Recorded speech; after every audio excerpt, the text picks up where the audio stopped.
Aldi bareng Mbak Esti dan Mas David. Kami kelompok Batman suka sama AI. AI lebih menantang. Tadi sih semongko. Jujur Sasu bilang kalau AI memang asik jo. AI bikin semangat. Makanya kalau kau kelas AI itu didengar. Sekarang sukuis baru kau keras. Kau bawa sesal saja biar kau puas. Batman, mantap. Makanya kalau kau cinta dia itu kau jaga. Sekarang sudah terjadi baru kau ganas. Kau bawa dia sudah biar kau puas. Kamu tuh ngapain sih? Kok kamu itu main-main TikTok? Wah, kelihatannya seru tuh. Ayo kita nonton. Nah, bener banget, seru banget itu videonya. Oke, langsung saja ya kita tonton. Check it out. Jadi aku tuh bikin TikTok itu biar viral, biar kayak anak-anak UKSW yang lagi viral sekarang ini. Iya, anak-anak UKSW yang kontennya tuh edukasi tentang area audit internal. Nah, berikut ini teman-teman, kita akan tunjukkan kepada kalian yaitu 7 video viral mahasiswa UKSW tentang area audit internal. Langsung aja check it out.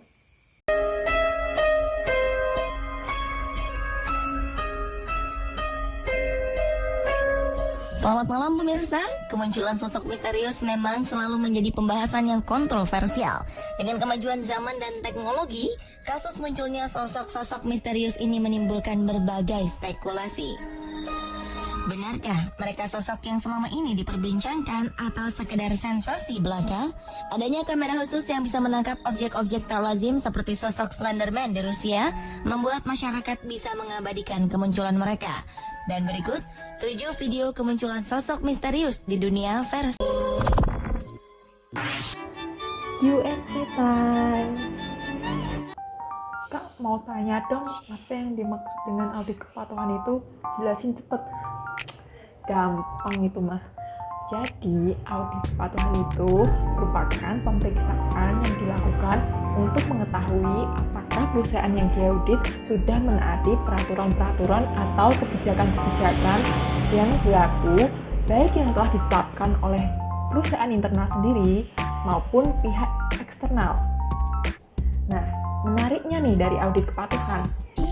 Audit kepatuhan ini tidak hanya ada di audit internal saja, tapi jasa audit kepatuhan ini bisa digunakan di audit eksternal juga. Jadi prinsipnya audit kepatuhan itu bisa berkaitan dengan aspek keuangan maupun aspek non-keuangan. Gampang kan? Oke, pertanyaan selanjutnya lanjut part 2. Part 2. Kak, mau tanya dong, tujuan audit kepatuhan itu apa? Cepat jawab atau sambat? Sabar. Jadi, tujuan audit kepatuhan itu untuk menentukan apakah pihak yang diaudit telah mengikuti prosedur atau kebijakan yang telah ditetapkan. Jadi, audit kepatuhan itu berfungsi menentukan sejauh mana peraturan atau kebijakan dipatuhi oleh entitas yang diaudit. Seperti itu. Oke, pertanyaan selanjutnya lanjut part 3. Part 3. Kak, audit kepatuhan itu nggak penting dilakukan ya? Audit kepatuhan itu penting dan harus dilakukan dalam perusahaan terhadap kebijakan dan prosedur tertulis tentang kelengkapan transaksi. Kenapa? Untuk membuktikan kepatuhan transaksi dari awal transaksi sampai selesai. Yang kedua, terhadap perundang-undangan. Dalam aspek operasional perusahaan atau bagian organisasi harus memenuhi setiap peraturan perundang-undangan maupun peraturan internal perusahaan. Maka dari itu, audit kepatuhan penting. Selanjutnya, part 4.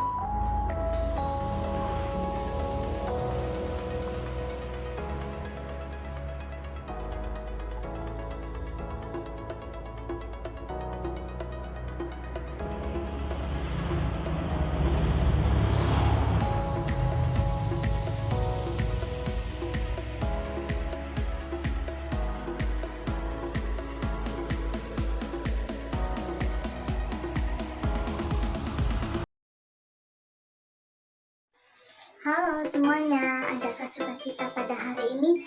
Nah, pada kesempatan kali ini aku akan memberikan sedikit informasi ke kalian tentang materi ruang lingkup dan sifat audit kepatuhan.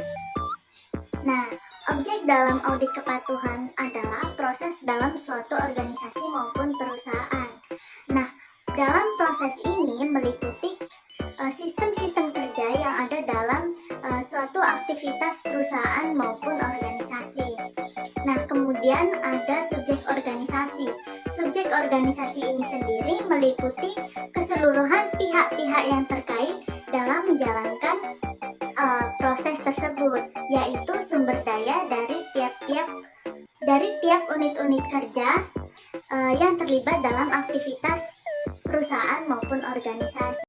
Contoh dari audit kepatuhan itu apa? Nah, salah satu contoh dari audit kepatuhan itu adalah standar operating procedure atau biasa disebut dengan SOP. Nah, SOP itu sendiri biasanya diterapkan dalam suatu aktivitas perusahaan maupun organisasi. Nah, kalian tahu nggak sih apa output dari audit kepatuhan? Output dari audit kepatuhan itu berupa hasil laporan yang menunjukkan tingkat kepatuhan dan rekomendasi guna perbaikan dalam aktivitas suatu perusahaan maupun organisasi. Kalian tahu nggak sih, ternyata hasil audit kepatuhan dengan hasil audit laporan keuangan itu memiliki perbedaan. Nah, di mana sih letak titik perbedaannya? Jadi, kan kalau hasil audit laporan keuangan itu laporannya diserahkan kepada pengguna, sedangkan hasil audit kepatuhan itu laporannya diserahkan kepada manajemen perusahaan saja. Nah, kenapa sih kok hanya manajemen saja yang menerima laporan tersebut? Karena manajemen itu merupakan pihak yang berkepentingan untuk melihat tingkat kepatuhan perusahaan atas prosedur dan regulasi yang telah ditetapkan. Begitu penjelasan saya tentang materi ruang lingkup dan sifat audit kepatuhan. Terima kasih. Audit keuangan dalam auditor internal itu apa sih? Audit keuangan oleh auditor internal itu adalah proses sistematis untuk menilai kewajaran atau kelayakan penyajian laporan keuangan yang dibuat oleh perusahaan yang pastinya sesuai dengan prinsip akuntansi berterima umum, karena kriteria yang digunakan auditor internal untuk menilai laporan keuangan adalah sesuai dengan prinsip akuntansi berterima umum.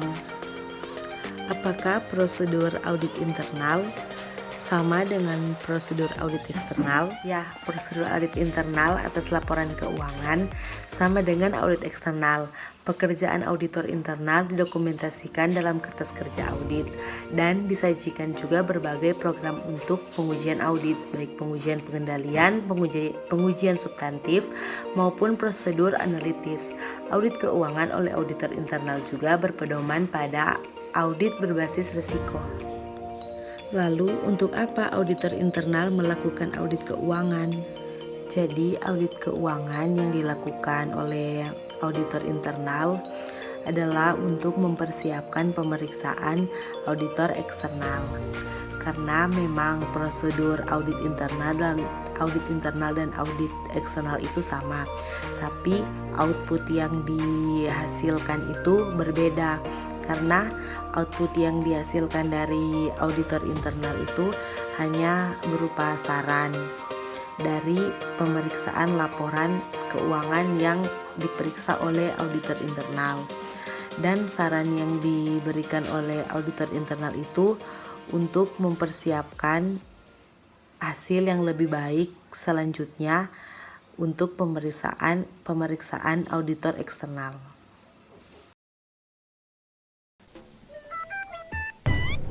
Pak.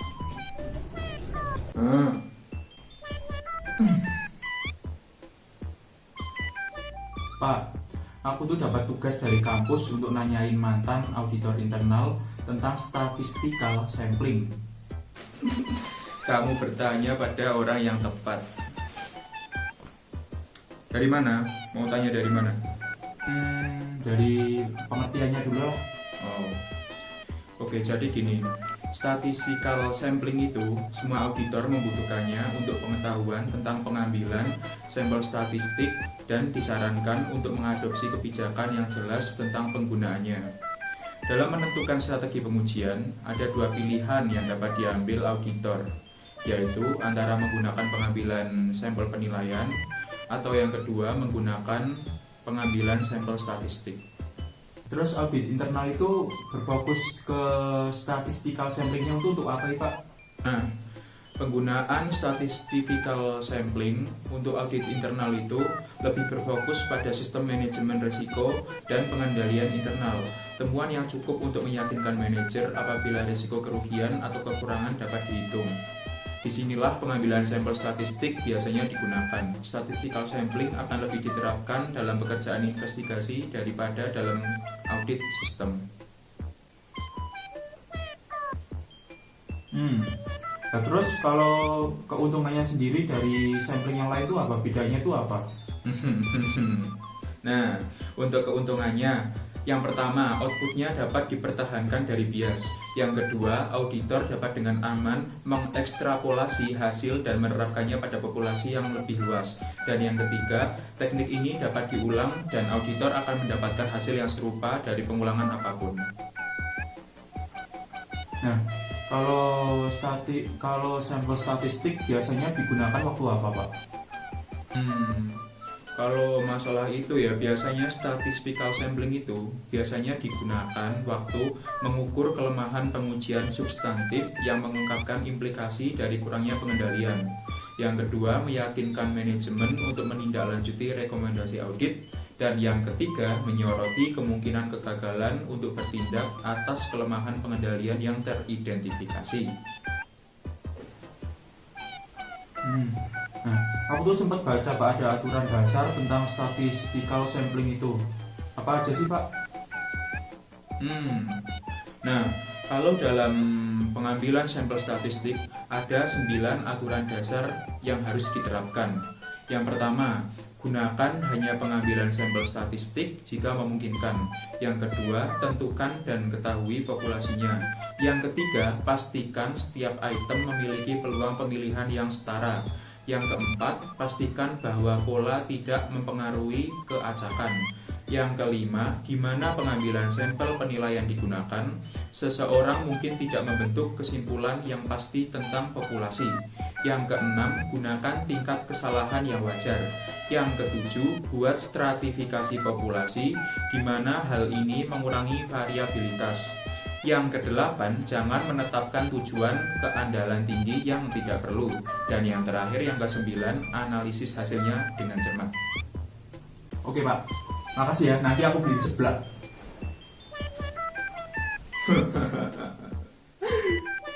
Oke, ya udah sana belajar lagi sana. Aku mau baca koran lagi sana. Udah jangan ganggu aku lagi ya.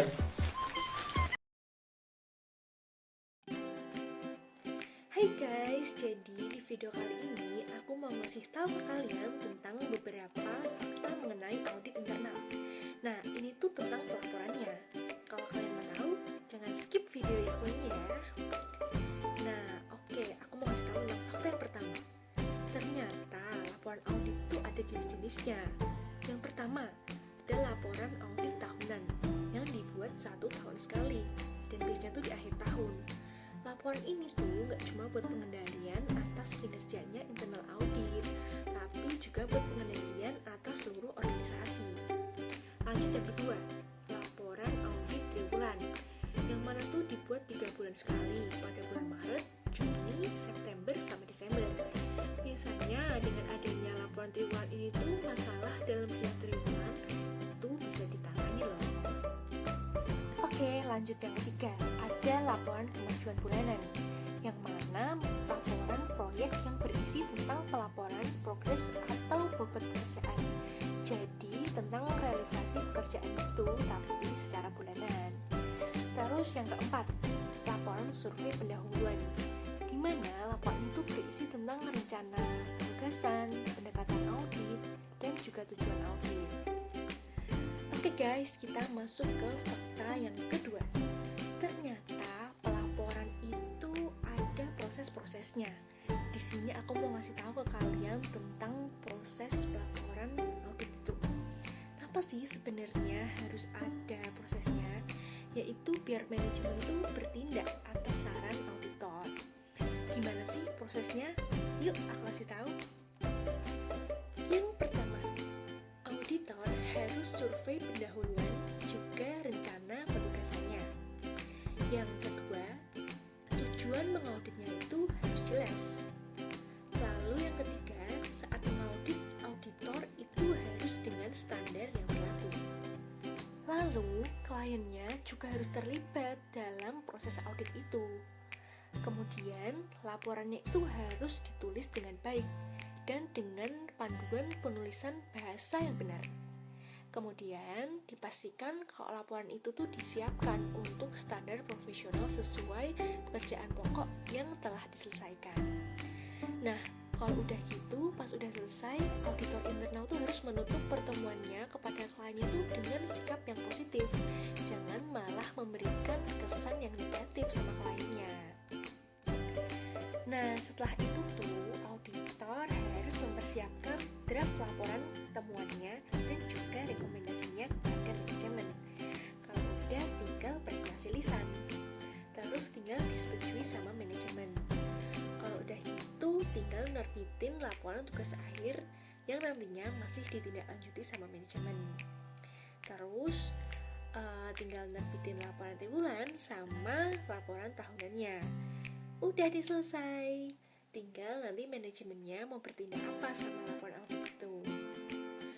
Oke, fakta terakhir guys, kalau laporan audit internal itu harus mencerminkan agenda baru tata kelola perusahaan, manajemen risikonya, dan juga pengendalian. Nah, gitu guys. Dari aku, semoga bermanfaat. Thank you. Hai, balik lagi sama aku. Kali ini aku bakalan bahas lagi tentang auditor internal. Nah, topik kali ini banyak banget sih yang minta sebenarnya, tapi juga udah banyak yang bahas. Nah, kali ini aku bakalan bahas lagi deh, yaitu formal presentation. Nah, formal presentation ini biasanya dilakukan oleh auditor ketika dia sudah menyelesaikan tugasnya, sudah menemukan temuan, sudah menemukan bukti, dan sudah mempersiapkan rekomendasi apa yang akan dia berikan. Nah, di dalam presentasi formal ini kita perlu melihat 4 garis besar. Yang pertama adalah kegelisahan, yang kedua adalah persiapan, yang ketiga alat peraga, dan yang keempat melakukan presentasi. Aku bakalan bahas dari nomor 1, kegelisahan. Nah, biasanya sih yang di poin 1 ini, yang kegelisahan ini, hampir semua orang pernah ngalamin ya, untuk pertama kalinya presentasi. Nah, di sini bakalan dijelasin bahwa untuk menyelesaikan perkara kegelisahan kita pertama perlu mempersiapkan materi yang akan kita bawa. Nah, kalau misalnya materi udah siap, pasti auditor internal itu bakalan memupuk kepercayaan dirinya. Nah, selain melakukan persiapan materi, seorang auditor itu juga perlu latihan. Mungkin kalau hari ini adalah hari pertama seorang auditor itu melakukan presentasi, seorang auditor itu juga bisa mengambil kesempatan yang baik di presentasi kali ini walaupun pertama kali. Nah, yang ketiga, kita perlu ingat yang kita omongin itu adalah buat audiens kita. Makanya kita perlu memasang kontak mata kepada setiap audiens. Tapi perlu dihindari ya kontak mata secara individu. Lalu, selanjutnya biasanya kegelisahan itu kan menimbulkan ketegangan otot kan. Muka kita jadi kaku, tegang, segala macam. Nah, untuk menyelesaikan perkara ini, kita bisa menyelesaikan dengan pernafasan yang dalam, dikeluarkan. Nah, ini bisa dilakukan secara berkala. Lalu, untuk meminimalisir kegelisahan ini, kecemasan ini, seorang auditor boleh melakukan gerakan yang kecil-kecil, misalnya kayak bergeser ke kiri, bergeser ke kanan, atau kalau misalnya melakukan presentasi offline, bisa berjalan sedikit. Nah, selain itu, untuk memupuk lagi kepercayaan diri seorang auditor, seorang auditor itu harus memiliki pengetahuan yang rinci. Jadi ketika seorang auditor itu memiliki pengetahuan yang rinci, pasti ketika dia melakukan presentasi, dia akan memperlihatkan kemampuannya dalam memberikan pengetahuan. Nah, lalu yang terakhir, seseorang yang dapat memvisualisasikan peran presenter dan tujuan menyampaikan pesan. Nah, kita perlu punya mindset bahwa apa sih gunanya kita berbicara saat ini, apa sih yang bakalan disampaikan oleh seorang auditor. Nah, kalau kita udah punya mindset yang demikian, pemikiran buat memikirkan kegelisahan itu bakalan hilang sendiri. Nah, kita bakalan move ke yang kedua, persiapan. Nah, persiapan ini gak kalah pentingnya sama menyelesaikan perasaan kegelisahan kita. Biasanya persiapan itu seorang auditor perlu melist siapa aja sih pihak-pihak yang perlu dengerin presentasi seorang auditor itu, dan langkah terakhirnya seorang auditor harus memastikan apakah undangan itu udah nyampe di tangan yang tepat. Lalu kita perlu menetapkan tujuan audit yang jelas. Di dalam presentasi nanti yang akan dilakukan, kita nggak perlu menjelaskan secara rinci, tapi secara umum dan menyampaikan hasil penting dari audit itu sendiri. Lalu kita perlu mengatur handout, juga menggambarkan poin-poin spesifik di dalam slide. Nah, kalau misalnya beberapa hal yang nggak masuk di PPT, kita boleh masukin di handout ini. Dan di dalam PPT, kita bisa memasukkan gambar-gambar yang menarik, seperti ilustrasi, bagan, statistik yang bisa menggambarkan apa yang ingin kita jelaskan, supaya audiens yang mendengar juga memiliki gambaran gitu.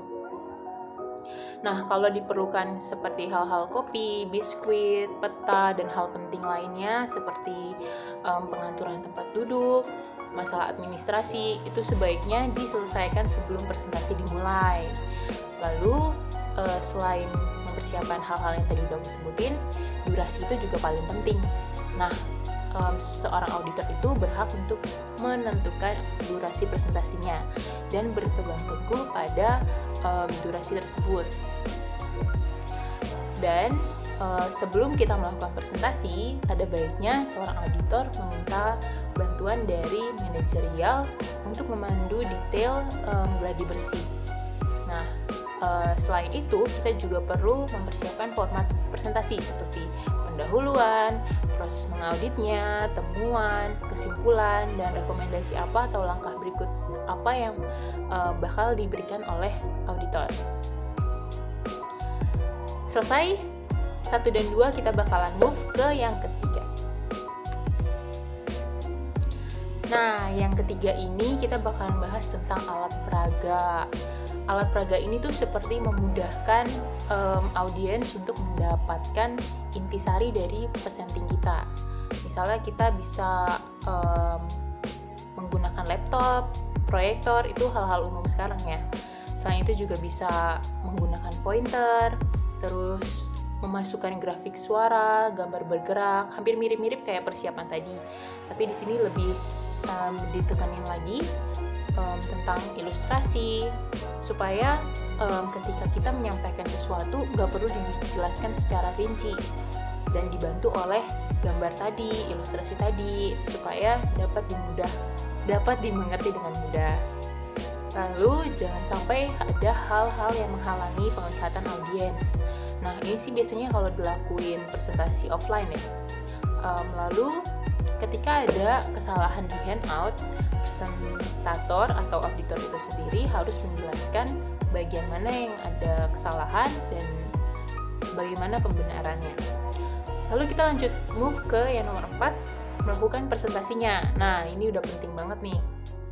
Biasanya ketika kita melakukan presentasi, kita bakalan nemuin berbagai macam pertanyaan. Nah, kita perlu membangun antisipasi atas pertanyaan ini. Nah, biasanya kalau kalau ada pertanyaan yang menyulitkan atau pertanyaan yang konfrontasi, itu bakalan tiba-tiba menyulitkan kita gitu. Nah, hal kayak gini kita boleh kok buat mengajak yang ngajak audiens yang bertanya itu untuk ngobrol secara terpisah. Selain itu, kontak mata harus tetap kita lakukan ya ketika kita melakukan presentasi. Lalu pergerakan yang kita lakukan gak harus begitu besar. Yang penting berpindah sedikit ke kanan dan ke kiri, atau berjalan sedikit ke depan, ke audiens dan sebagainya. Lalu kadang kita mempunyai audiens yang penglihatannya buruk atau juga yang fokusnya itu gampang terganggu, kesulitan dalam mempertahankan fokusnya. Nah, tugas kita adalah mengulang poin yang sangat penting supaya audiens kita tuh ingat apa sih poin penting yang kita sampaikan gitu. Lalu ketika banyak audiens yang menyatakan memberikan pertanyaan yang mirip-mirip, kita itu bisa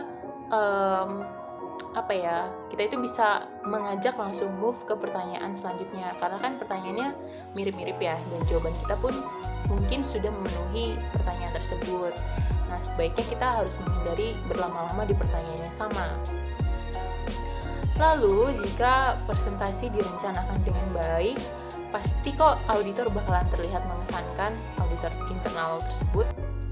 Nah, itu dia materi presentasi hari ini yang mau aku sampaikan. Semoga bermanfaat. Dadah!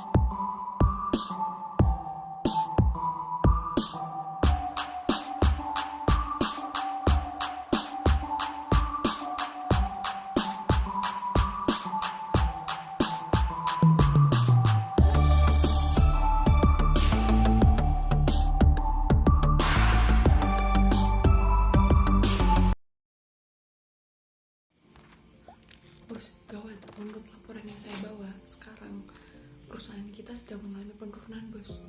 Saya curiga ini karena adanya penipuan, bos. Penipuan? Oke, sekarang sampaikan pesan saya kepada auditor. Jangan sampai lewat. Yang pertama, menyelidiki penyebab dari penipuan. Yang kedua, mengontrol pencegahan penipuan dan proses pelacakan oleh manajemen. Yang ketiga, merekomendasikan untuk mempercepat proses pelacakan. Yang keempat, memberi tahu komite audit tentang apa yang terjadi saat ini. Yang kelima, membawa seorang ahli investigasi. Yang keenam, merespon whistleblower. Yang ketujuh, mempertimbangkan risiko kecurangan dalam audit. Yang kedelapan, mengindikasi fraud yang akan terjadi. Oke, saya mau kamu menunjuk 2 orang untuk menjadi CIO. CIO ini penting untuk perusahaan kita karena CIO ini memadukan antara teknologi dan sistem informasi dengan aspek manajemen. Hal ini akan memberi dampak atau dukungan yang baik untuk perusahaan kita untuk mencapai tujuan dari perusahaan kita. Oh iya, saya dengar kemarin itu ada masalah keamanan IT. Jadi di sini saya sebutkan top 3 aja ya, bos. Yang pertama itu ada Global School Identity Management, bos.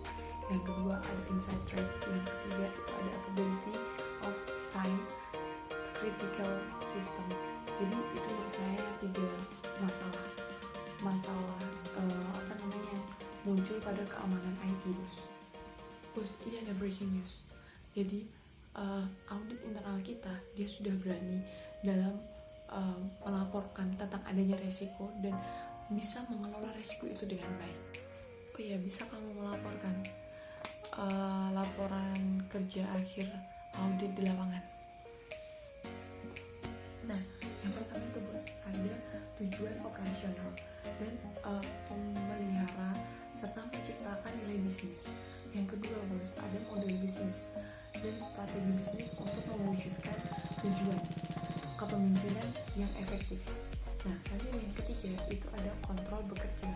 untuk mempertahankan risiko dalam risk appetite untuk dapat diterima. Nah, selanjutnya yang keempat itu ada manajer.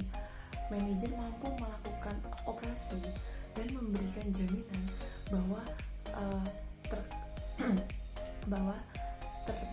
terdapat risiko yang signifikan.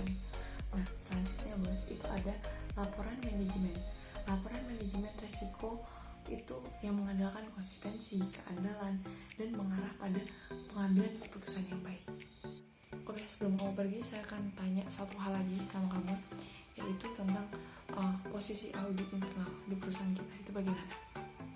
Nah, itu adalah menjadi bagian dari jaminan perusahaan dengan memberikan jaminan di bidang bisnis tertentu. Yang kedua, itu mengkoordinasi peta jaminan dengan memastikan semua tim itu dapat bekerja dengan baik.